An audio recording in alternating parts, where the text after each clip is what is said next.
All right, folks, I love this next product. Can't wait to show you this next product. It slices, it dices. Hell, it'll probably make you coffee if you ask it to. It's the latest in kitchen technology, all the rage these days. It's called Knife.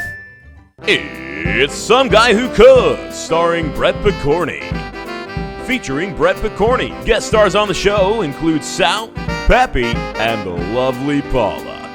Today's episode brought to you by Brett Picorni. So here's the deal, guys. I've been doing a lot of cooking videos, and I love doing those, and I'm going to keep doing them. But one thing that I need to show you, because some of you out there are not familiar with it, is how to properly slice and dice and all that good stuff. Knife skills, basic knife skills. Now, I know you're familiar with Paula here. Paula's probably my favorite knife in my kitchen. However, she's not the sharpest. Sharpest would have to go to my Cutco. Here's the thing. I was a Cutco sales rep for a little bit, so naturally, I have a crap ton of this stuff.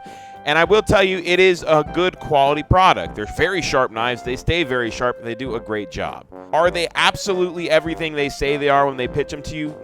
Not quite. But they are very good knives. However, they're very expensive. So if you're looking for a knife that's rather cheap but does a good job, Paula here is fantastic. So Paula is actually short for Copala. I'll throw a link down in the description. You can find these on Amazon. They're handcrafted. They're about $35. And you know what?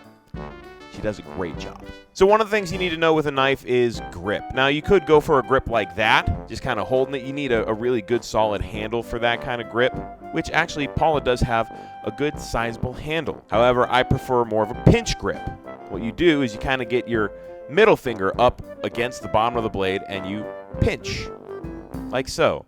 This gets you a little more control with the blade, and honestly, I feel better leverage. So you can really put a little more force in your chops and slices. Now, I'm not quite a speed chopper like a lot of those people on the Food Network. However, I can chop some onions and stuff pretty darn quick.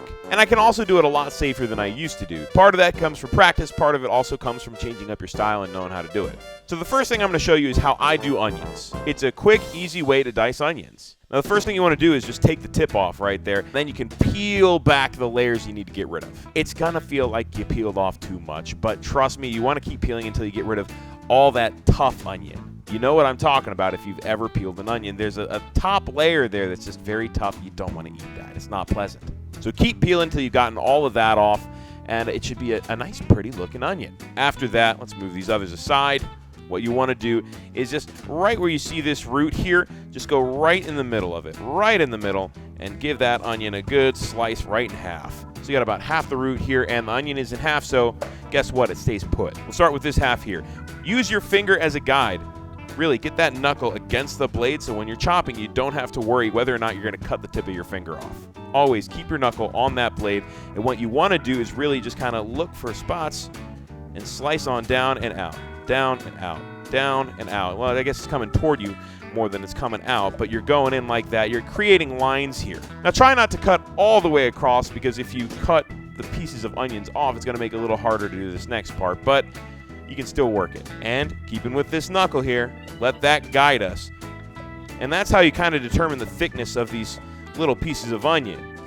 You want them to be real thin, just move your knuckle back a little tiny bit. You want them to be thicker, move it back a little further. But as you can see, we're coming toward the end of the onion, so we're going to flip it down, transfer all this over to the bowl, and now we can get started here. Boom. And get right on close to the root. Scoot this aside. Get right here. Boom. Just get closer and closer and closer until we're right there. You can see how close we are. We still got a little bit of onion there, so what we'll do, slap this down, get one more good slice here, and now all we've got is root. I'm just going to throw this root in the compost, and I missed. And yes! I made it into the compost. Now look, how easy was that? Super easy. That's how easy. Now I got a potato here as well, because I wanted to show you how easy it is with veggies and roots as well. We're not going to be dicing this like we did those onions. Instead, we're going to be julienning this bad boy like we're making fries. First things first, go ahead and peel it, okay? If you like potato skin on your potato or on your fries, then, no problem. But I'm going to peel it. I always peel toward myself. You can get a lot better control that way.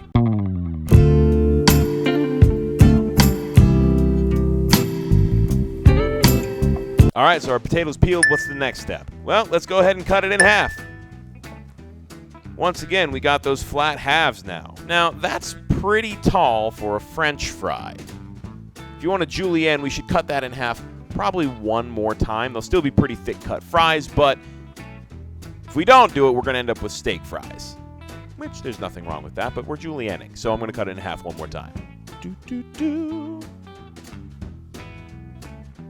And look at that. We got 4 pieces of potato here ready to julienne. Pretty decent thickness here. Yeah, those are still going to be some pretty thick fries. In fact, they're still going to be steak fries. But I'm going to cut them 2 ways for you just so you can see the versatility of the knife. Now, obviously, if we're cutting long ways, you can still use your knuckles here. Just go in and do a rocking motion like that. Boom, you got your steak fry. This is just a really good potato wedge.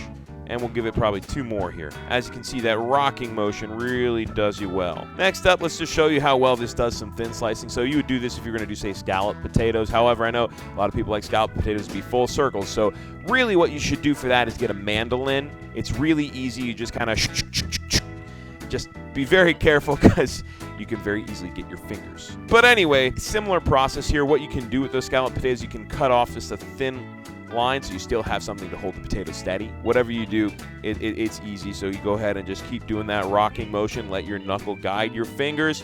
And look at that. We're getting some nice thin scallops here. And we're using that rocking motion with the knife. And look at that. We are all the way through that potato. Those are still going to be nice little mini fries if you really wanted them. But take a closer look here. I'm going to just slide these other ones over and slide this over here so you can see. Those are nice and uniform slices of potato there. Very nice and uniform thickness. Just look at that. Very pretty. Beautiful. And there you have it. There's some basic knife skills. If you got any comments or criticisms, just let me know. I would love to hear it. Thanks for watching, guys. I appreciate you being here. And next time, I guess maybe I'll use these onions and potatoes for something. But in the meantime, if you're not very familiar or not very good with your knife skills right now, I hope these tips helped a little bit. And if you are and you've been cutting and chopping and slicing and dicing and julienning for a long time, well, you probably don't need to listen to me. I'm just some guy who cooks. Till next time, guys.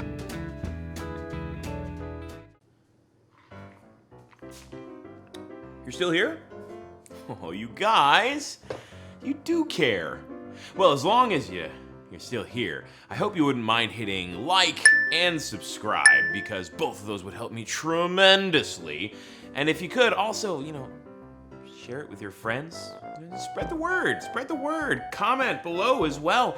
And don't forget to watch it again if you missed Sal and Peppy. Once I get to 100 subscribes, gonna do a live video, and whoever can tell me where Sal and Peppy were in all of these videos is gonna win an awesome prize. Till next time, guys.